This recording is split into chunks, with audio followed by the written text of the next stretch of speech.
What's going on, guys? Welcome to Everything Always. My name's Michael Roman. Now with WandaVision's finale finally behind us, moving forward into the Falcon and the Winter Soldier in just less than 2 weeks, we've already seen some indicators from the trailers that we might be getting origins or the hints of origins for some X-Men, specifically Wolverine, and we're going to get into that a little bit later in this video. However, over the week we had an enormous report breaking simultaneously from many sources, and then yesterday finally corroborated by a trusted industry insider that the X-Men have officially begun development over at Marvel Studios and under a name that pertains directly to Stan Lee. We're going to break down where these reports came from, what they exactly said, the industry insider that weighed in and said that they were legit, and of course how this relates back to the Falcon and the Winter Soldier and some of the setup we may start to see in the next Disney Plus series. We're going to break everything down X-Men in the MCU, but first, if you could grab the subscribe button. We're still giving away a PlayStation 5 at 800,000 subscribers, which we are right around the corner from, as well as Disney Plus subscriptions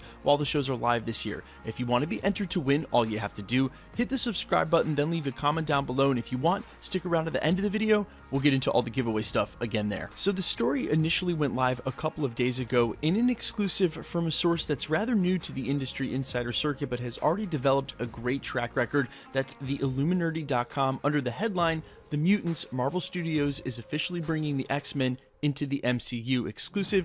The article starts by saying Marvel Studios is currently developing an X-Men based feature film tentatively called The Mutants. They go on to say that Illuminati has learned of a Marvel Studios led project produced by Marvel CCO Kevin Fiege entitled The Mutants. It's currently being developed as a feature film and is intended to be a reboot of the X-Men franchise. They then go on to talk about how many movies have been made by Fox, how exciting this is, and adding to an already expanding lineup. The only mutant in the MCU that's technically already in pre-production and development is, of course, Deadpool. Now, interestingly enough, the Mutants is a name that Stan Lee originally wanted to name the project, and I think it's interesting in Marvel's endeavor to always do something different with the IP that's been done before. See Spider-Man and what they've done already, skipping the origin story, skipping the Uncle Ben story, and going into new stuff like sending Spider-Man directly to space, that when they finally reboot the X-Men, which has the most installments of any of the other Marvel projects that have been done at other studio houses, that they name the project something different for the first film.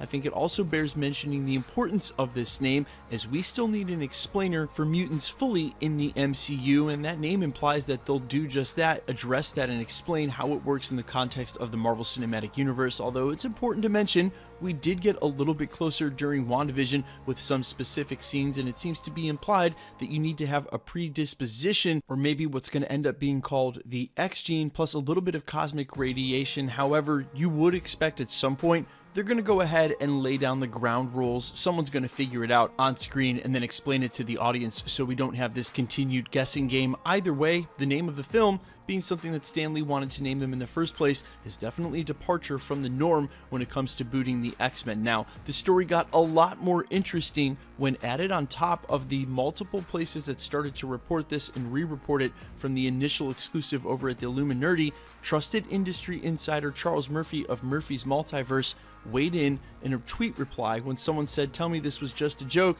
He said, "No, it's legit." His sources and track record have been the most accurate as of late. Yeah, he said Doctor Strange was going to appear in WandaVision. We all had a lot of different leaks and a lot of different sources for that show.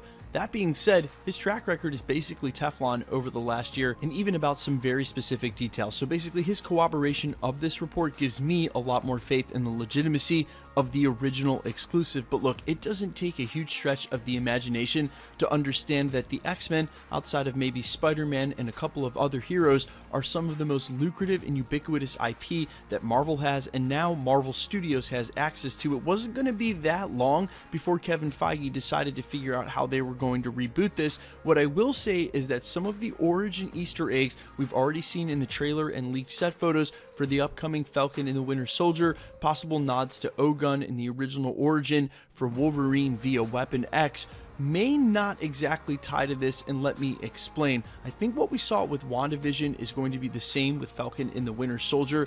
They let a pretty clear MO speak for itself with the show, wanting to wrap it up with a bow rather than leave it on a cliffhanger, as I suspected WandaVision would. We sort of sped into this finale. I didn't think there'd be time to wrap it up.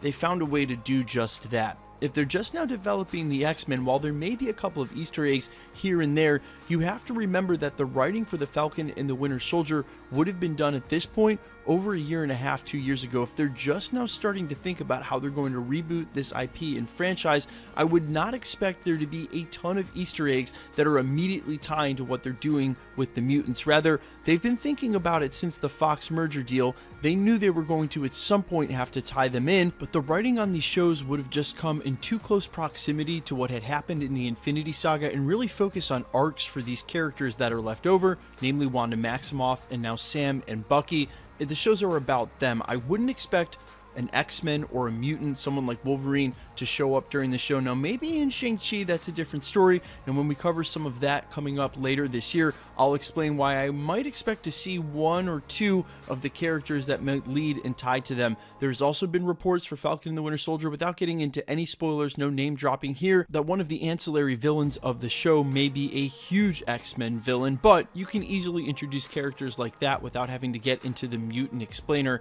And I think if this film or project is named The Mutants, that probably means they're going to explain it whenever we get it. One other thing I should mention is that often project names can change, especially when they're in early pre-development like this. That's way before you ever write a script or go into production. The name of that film could change. By the time we get it, it could actually be X-Men, but the fact that the project name itself is The Mutants, to me tells us that's where we're finally going to get a full explainer and then get a full-on introduction of characters like Cyclops, Wolverine, or whatever iteration of the team they choose to do, which we're going to cover also in some future videos coming up later this week. Guys, let me know all your thoughts down below on all of this. How hyped are you to eventually get the X-Men in the MCU? And let me know your thoughts. How many years do you think it's going to take, knowing they're going into development now, before we actually get an X-Men film? We know we're getting the Fantastic Four, and maybe sooner than later you add the another Avengers 5 in there. When do they fit in the X-Men, or should we say the mutants? Let me know all your thoughts down below, and quickly, let's get into the giveaway stuff before I let you go. We're still giving away a PlayStation 5 at 800,000 subscribers, which we should easily hit by the week or end of next week. We're also giving away Disney Plus subscriptions while the shows are live. If you want to be entered to win, all the same rules will always apply. Hit the subscribe button, then leave a comment down below. Because it's truly random, the more videos you comment on, the better chance you have of winning. All winners will be randomly selected and announced at the end of videos in the same segment we're doing here. If you want to keep up with the channel better, the best way to do that is to hit the notification bell with notifications turned on. And of course, if you enjoyed today's video, I'd appreciate it sincerely if you'd hit the like button. My name's Michael Roman. You can find me over on Twitter and Instagram at IamFires. You can also find me on Spotify and all other platforms with original music under All Fires. Thanks for checking out the channel, guys, and stick around. We'll be posting again real soon.